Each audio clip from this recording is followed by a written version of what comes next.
सो reflection के बाद आता है रिफ्रैक्शन।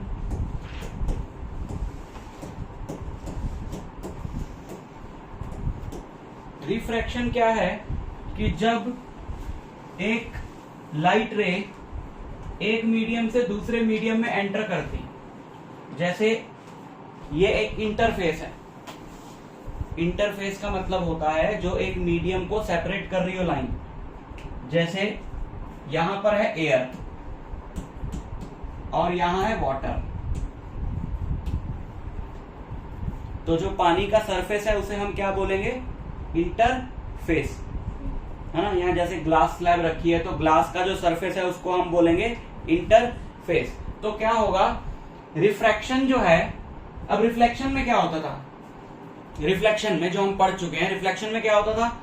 लाइट रे आएगी ऐसे और इसी मीडियम में वापस रिफ्लेक्ट होकर चली जाएगी। बट रिफ्रैक्शन जो है वो दो मीडिया से रिलेटेड फिनोमिना है। तो क्या होता है कि जब लाइट एक मीडियम से दूसरे में घुसती है, and this refraction is only for transparent medium.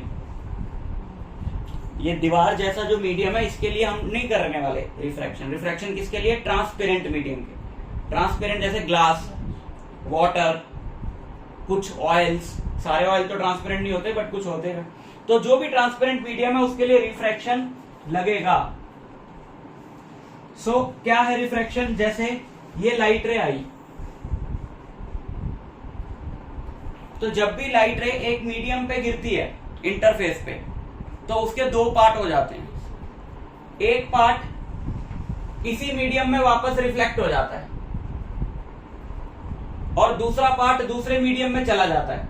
लेकिन जो दूसरे मीडियम में जाता है वो अपना पाथ बदल लेता है। जैसे ये तो इसका ओरिजिनल पाथ था, ये ऐसे आ रही थी ना,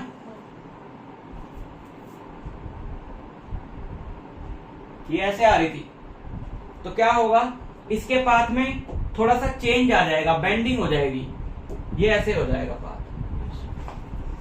जब लाइट एक मीडियम से दूसरे मीडियम में एंटर करती है तो उसके पाथ में क्या हो जाती है? बेंडिंग हो जाती है। And this phenomena is called refraction. ठीक है ना। नोट्स मैंने भेजे हैं, उनमें ये सब लिखा हुआ है। तो नोट्स की डेफिनेशन के हिसाब से जो तुमको एग्जाम में लिखनी है वो ये कि when light enters from one medium to another medium, then there is a change, a bending in its path. This phenomena is called refraction. Sir हम डाइवर्ज भी बोल सकते हैं? नहीं, हम ऐसे फैंसी वर्ड्स नहीं यूज करेंगे, कुछ गलती ना हो जाए ना। सिंपल लैंग्वेज में लिख के आना।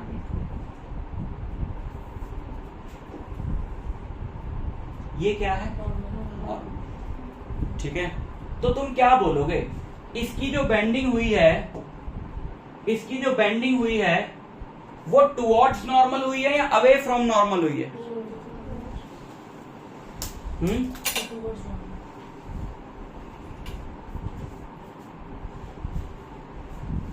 टुवर्ड्स नॉर्मल, है ना।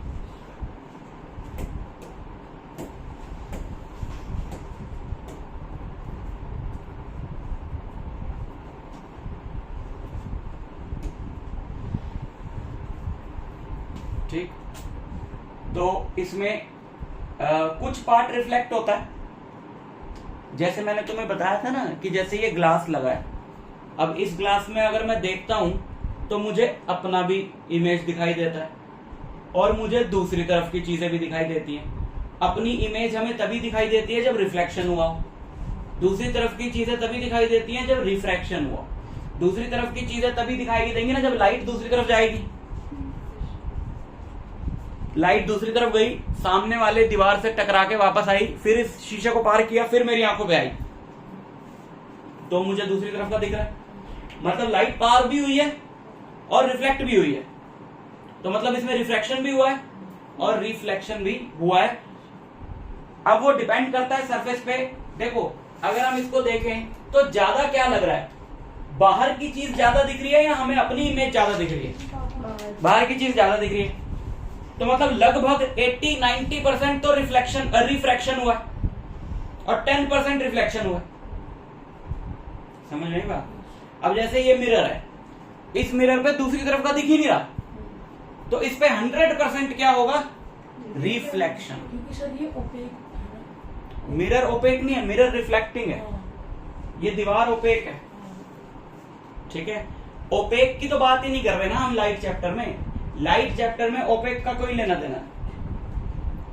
समझ में आ गई रिफ्रैक्शन। Yes. दूसरे मीडियम में जाती है तो लाइट रे बेंड हो जाती है। अब वो बेंड क्यों होती है? बेंड इसलिए होती है क्योंकि लाइट की स्पीड हर मीडियम में डिफरेंट होती है। लाइट की स्पीड हर मीडियम में डिफरेंट होती है। किसी को लाइट की स्पीड पता है? लाइट किस स्पीड से ट्रेवल करती है?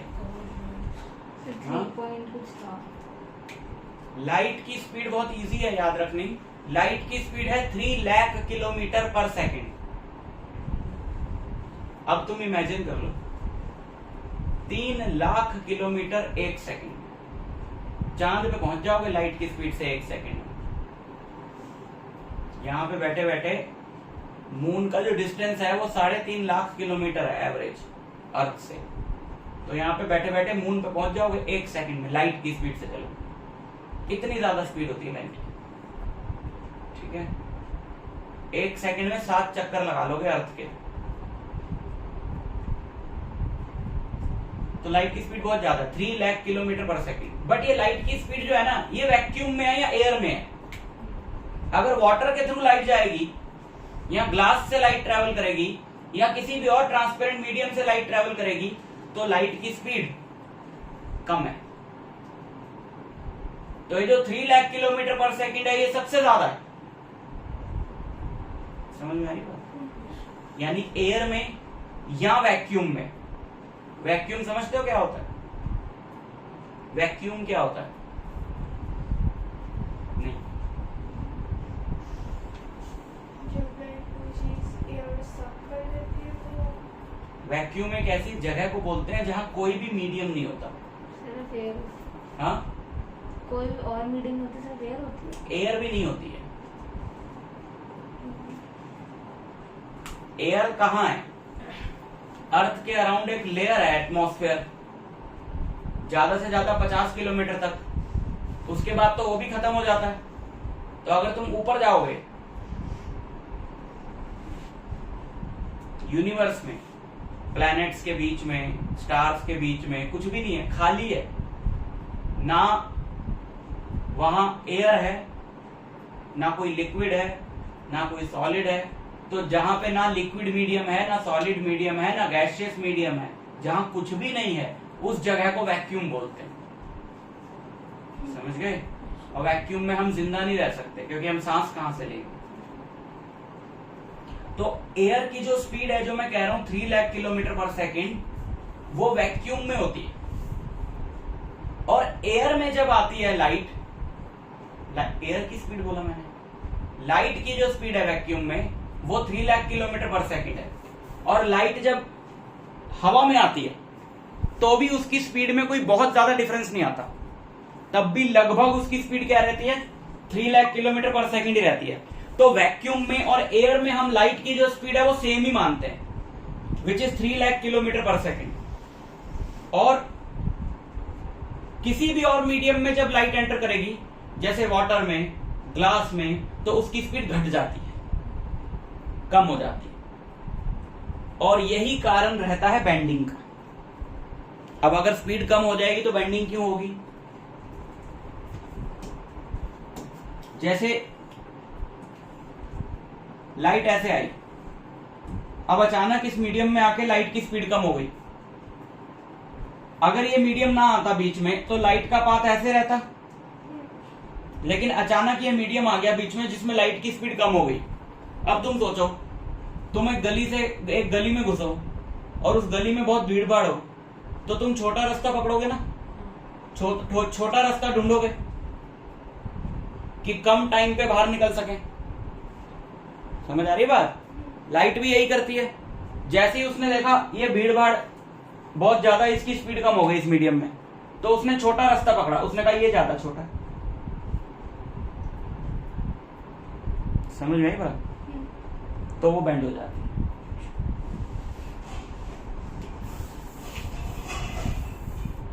देखो और तुम्हें नहीं समझ में आया कोई कॉन्सेप्ट तो पूछ लो।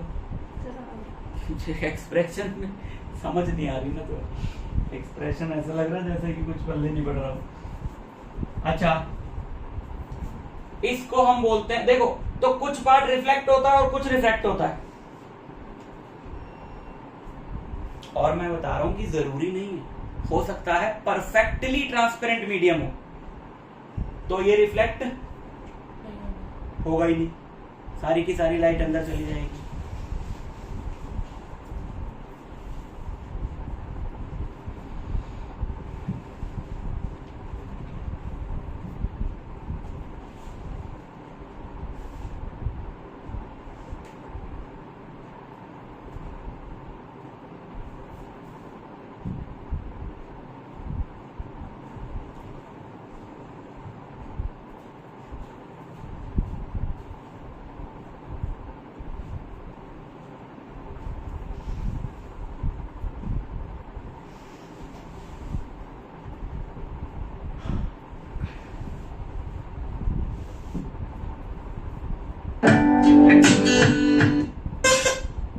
पागल नहीं है।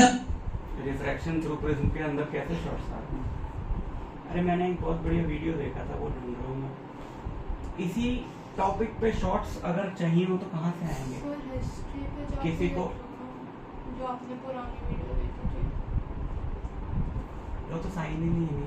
अरे वो ऐसे मिलेगा नहीं वो, क्योंकि सर एक के बाद आप एक। सर्च करो ना रिफ्रैक्शन थ्रू प्रिज्म की शॉट्स। अभी जिस शॉट्स पे गए थे वो नॉर्मल एक पूरा शॉट को दिखा रहा था।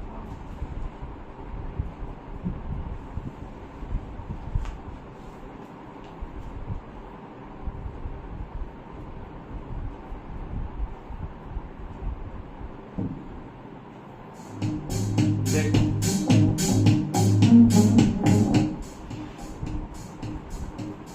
अब ये रिफ्रैक्टिंग सरफेस है ना, ये देखो तुम देख रहे हो कि लाइट के दो हिस्से हो रहे हैं, एक तो प्रिज्म के अंदर चला गया और दूसरा ये रिफ्लेक्ट हुआ और ये रिफ्रैक्ट हुआ। तो वो देखो दिखा रहा है कि ऐसे जाना चाहिए था, बेंड कर गया। सर और मतलब एक रेयर से डेंसर में जा रहा है ना वो। हाँ रेयर डेंसर, अरे क्या है लग रहा है, मैंने तो नाम ही नहीं ले रेयर और डेंसर। सर मतलब वो हो ही रहा है ना। हाँ रेयर से डेंसर में ही जा रहा है। Good.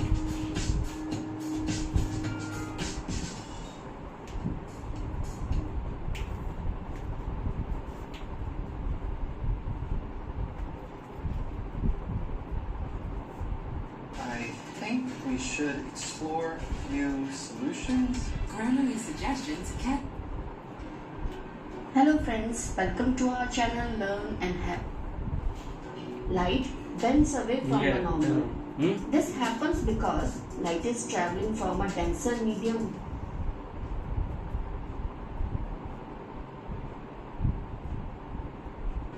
Let's now understand the phenomenon of देखो refraction. कुछ पार्ट deeply. रिफ्लेक्ट भी हुआ।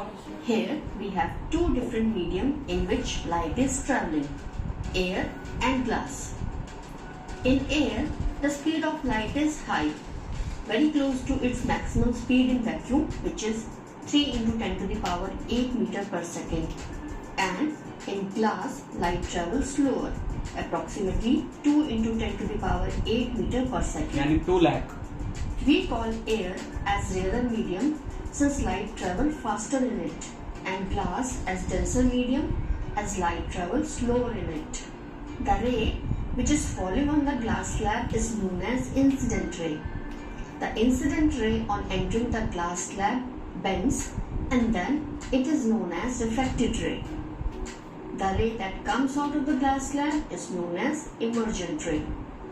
A line perpendicular to the glass slab at the point of incidence ये मुड़िया दिख रही है तुमको, है ना? The angle between the incident ray and the normal is known as angle of समझ में आ गया? incidence. Similarly, the angle between refracted ray and normal air. Watch once again the laser show as we change the angle of incidence from 0 degree to 90 degree on both sides of the sir normal. Perpendicular में एकदम सीधी travel करेगी। जो देखो ये रहा person, सीधी सीधी जा रही है।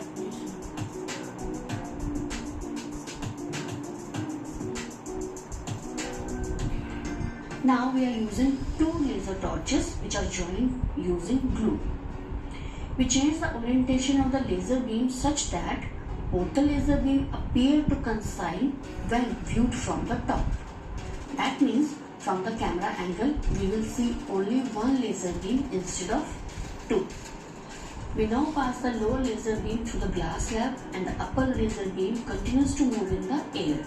You can see the emerging beam. ये ग्लास के पास नहीं हुई of the glass है ना, slab is parallel नीचे वाली to the हुई है incident beam.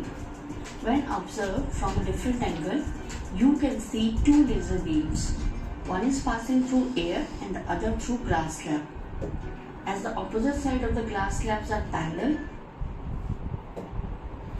सो ये हो गया आई, ये तो पता ही है तुम्हें, एंगल ऑफ इंसिडेंस, और यहां पर ये है आर। ये तो हमको अपने को ये तो पता है ना, एंगल ऑफ रिफ्लेक्शन है, उसकी बात तो हम पहले भी कर चुके हैं। नई चीज हम देखते हैं यहाँ पे, तो इस बार हमने देखना है एंगल ऑफ रिफ्रैक्शन। तो ये हो गई हमारी इंसिडेंट रे,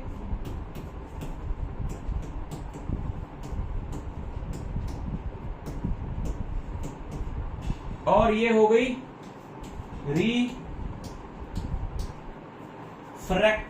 रे, और ये reflected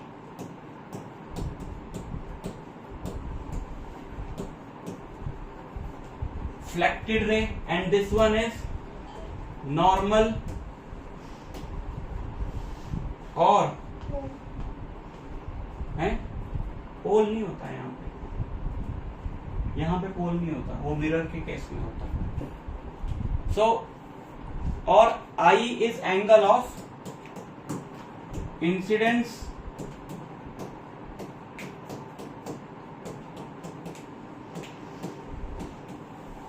and R is angle of refraction. और सर आई और आर है वो पैरेलल है ना? I और R पैरेलल है, लाइंस पैरेलल होती हैं, एंगल्स पैरेलल नहीं होते। तो एंगल्स थोड़ी पैरेलल होते हैं, लाइंस पैरेलल होती हैं। यहाँ कुछ भी पैरेलल नहीं है किसी के भी। सो समझ में आया? सारी बेसिक टर्म्स क्लियर हो गई। So it is true only for transparent media, और ये रिफ्लेक्टेड रे होगी ही नहीं अगर सारा का सारा पार्ट क्या हो जाएगा, रिफ्रैक्ट हो जाएगा, तो रिफ्लेक्टेड रे नहीं होगी। सो अब हम समझते हैं ये वाली जो रिफ्रैक्शन हो रही है, ये रिफ्रैक्शन हो रही है denser to rarer medium, denser to rarer medium. क्या होता है ये डेंसर रेरर मीडियम? हमने देखा अभी कि लाइट किस तरफ बेंड करी है, टुवर्ड्स नॉर्मल। ये अवे फ्रॉम नॉर्मल भी कर सकती थी। अवे फ्रॉम नॉर्मल ये किस केस में बेंड करेगी? जैसे अगर ये लाइट आती है ऐसे, और ये एक ऐसा मीडियम है जिसमें लाइट की स्पीड बढ़ गई, कम नहीं हुई, बढ़ गई, लेकिन अब लाइट की जिद है कि मैं बाहर निकलूंगी तो सेम टाइम पे ही निकलूंगी। लाइट जो है वो एक मीडियम से दूसरे मीडियम में जाने पर बेंड क्यों करती है, इसका बहुत कॉम्प्लिकेटेड रीजन है। मैं सिर्फ तुमको सिंपल शब्दों में समझा रहा हूं। इसका रीजन इतना कॉम्प्लिकेटेड है कि तुमको ठीक से 12th में भी नहीं समझाया जाएगा, इसलिए पूछा भी नहीं जाएगा। मैं जस्ट तुमको सिंपल शब्दों में समझा रहा हूं कि जैसे ये रे ऐसे आ रही थी, अब ये ऐसे मीडियम में आ गई। अगर ये मीडियम ना आता बीच में तो ये ऐसे निकल जाती है। अब ये ऐसे मीडियम में आ गई जिसमें इसकी स्पीड बढ़ गई। अब अगर इसकी स्पीड बढ़ गई तो ये जल्दी निकल आएगी। ये जल्दी निकलना नहीं चाहती, ये उतने ही टाइम पे निकलना चाहती है, तो ये लंबा पाथ लेगी। और लंबा पाथ तभी पॉसिबल है जब light away from normal bend करे। समझ आ रही है बात? क्योंकि दो स्ट्रेट लाइंस के बीच का जो शॉर्टेस्ट डिस्टेंस है वो नॉर्मल होता है। तो लाइन जितनी नॉर्मल की तरफ होगी उतनी छोटी होगी, जितनी अवे फ्रॉम नॉर्मल होगी उतनी बड़ी होगी। तो होता क्या है कि जो मीडियम जिसमें लाइट की स्पीड कम है, जिसमें लाइट की स्पीड कम है उसे बोलते हैं डेंसर मीडियम, जिसमें लाइट की स्पीड ज्यादा है उसे बोलते हैं रेयर मीडियम। और ये कंपैरिजन में होता है हमेशा, समझ रहे हो? कंपैरिजन में जैसे अगर किसी भी बंदे को तुम ये नहीं बोल सकते कि ये लंबा है, किससे लंबा है? किसी से तो छोटा भी होगा वो। और किस आदमी के लिए बोल सकते हैं कि लंबा है बिना कंपेयर करें?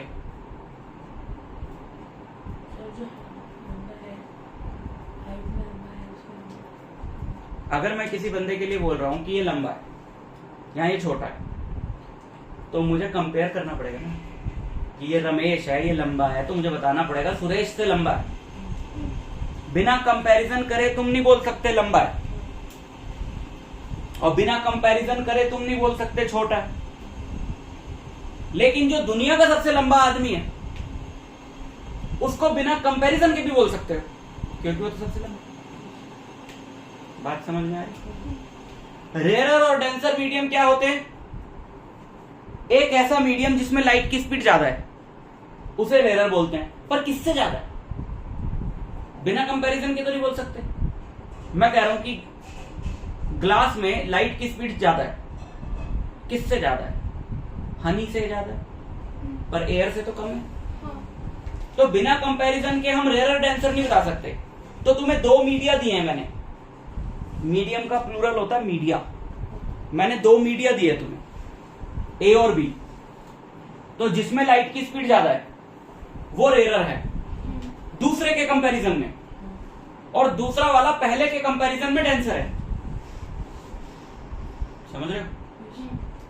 तुम्हें ऐसा नहीं बोल सकते कि एक मीडियम दे दिया बताओ रेयरर है कि डेंसर है। नहीं, पॉइंट समझो, ये कंपैरिजन में ही होगा।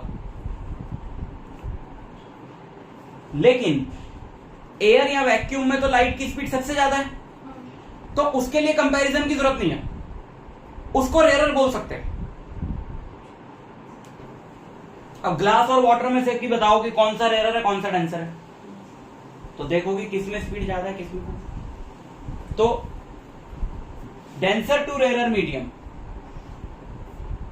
अभी ये वाला जो हमने बनाया है, मैंने क्या बोला था? इसमें लाइट की स्पीड ज्यादा होगी, इसमें कम होगी, जब तो टुवर्ड्स नॉर्मल बेंडिंग होगी। तो ये रेयरर टू डेंसर हुआ कि डेंसर टू रेयरर हुआ? Rarer to denser. तो रेयरर टू डेंसर में पहले हमने ये डायग्राम बनाया तो यही लिख लेते हैं। रेयरर टू डेंसर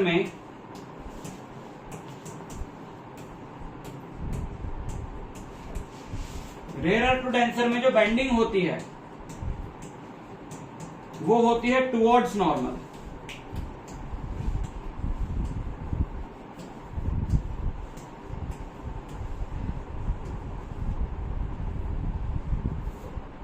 और डेंसर टू रेयरर में, अभी जो पीछे डायग्राम बनाया था डेंसर टू रेयरर, डेंसर से आ रही है लाइट जिसमें उसकी स्पीड कम है, और अचानक वो उसमें घुस गई जिसमें उसकी स्पीड ज्यादा है, तो उसको लंबा पाथ लेना है। लंबा पाथ लेने के लिए बेंडिंग होगी away from normal. So denser to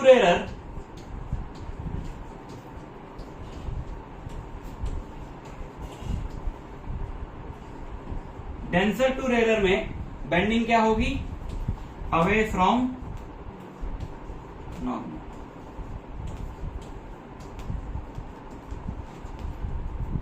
समझ आई यहां तक सारी बातें? अब मैं तुमको लिखवा देता हूं थोड़ा इस बारे में, ठीक है? लिखो।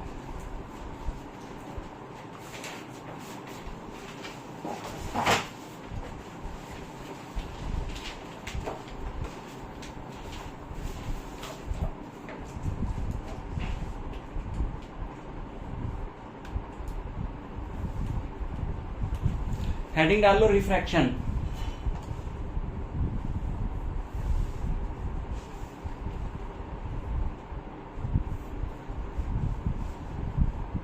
When light travels from one medium to another,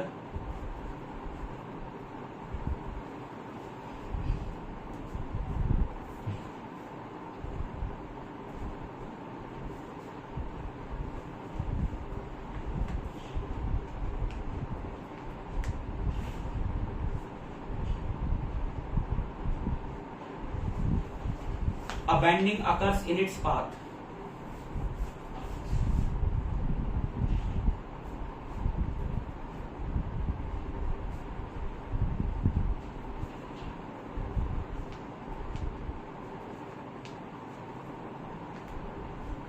This phenomena is called refraction.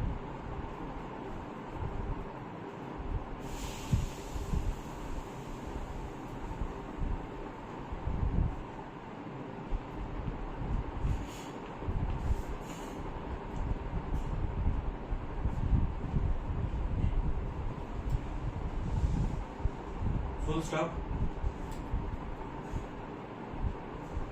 फिर हेडिंग डालो कॉज ऑफ रिफ्रैक्शन.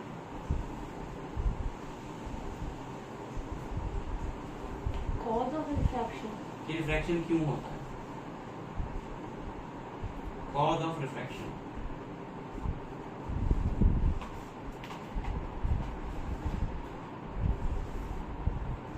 कॉज में लिखो. तो इसको 5 में एक ही पॉइंट है. Refraction occurs because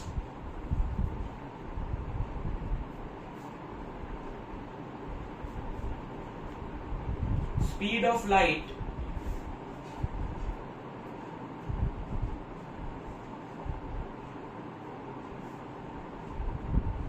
is different in different media. Speed of light is different in different media.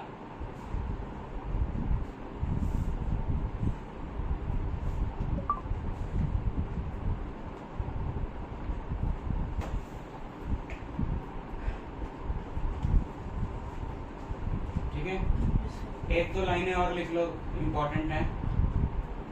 Speed of light is maximum in air और vacuum.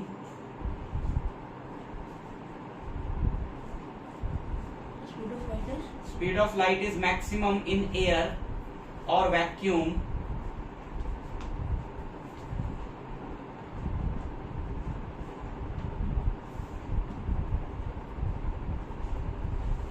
which is 3 into 10 raised to power 8 meter per second. 3 into 10 raised to power 8 metre पर second. ये 3 lakh kilometre पर second बैठता है. ठीक है. अच्छा, अब ये डायग्राम बना दो और सारी चीजें मार्क कर लो. आई और आर की वैल्यू अलग से लिख लो और उनका नाम अलग से लिख लो.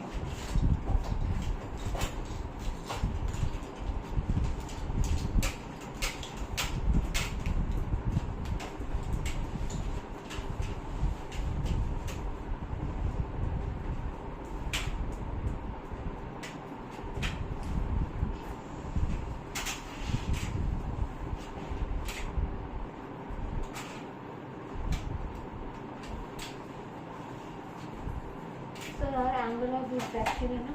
हाँ, एंगल ऑफ रिफ्रैक्शन.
सर ये भी नहीं दे रहे टेंडेंसी और नहीं, पहले बस इतना डायग्राम बनाओ और वो लिखो, आगे मैं लिखवाऊंगा। So angle of incidence. हाँ, आई का नाम और आर का नाम लिख लो।